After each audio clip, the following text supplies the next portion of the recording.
ma-operate, nga ma-encounter, nga ilang giingon nimo, nga feel nimo kay laing paminawon or alarming para nimo, is this considered sexual harassment, ma'am? Ngayon tao, ako, so, isa na giingon ni Ma'am Vivian sa sexual harassment.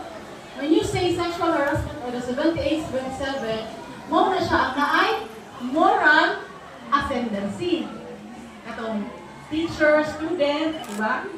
Trainee, trainer, and then, ang sana, kanang sa inyong office, manik ka na ikaw, may employee niya, wala mo naa sa mga manager. So, take advantage ba?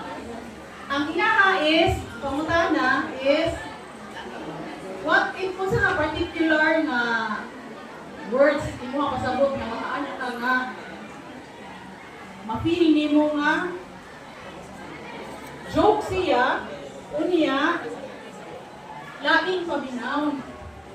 Kung saan man siya nga particular joke. Bastos nga joke.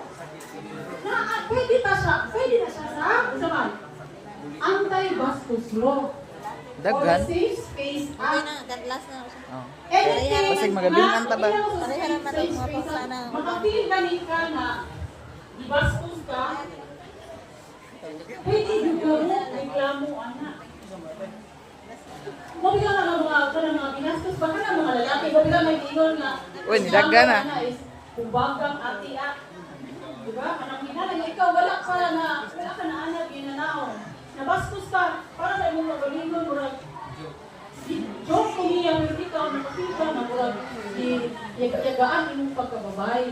Pwede yung ka mo, reklamo, anak. O, 11, 3, 1, 3. So, pwede na siya sa anti-bastos law. Pero, kung kauban mo sa inyong mga barkada,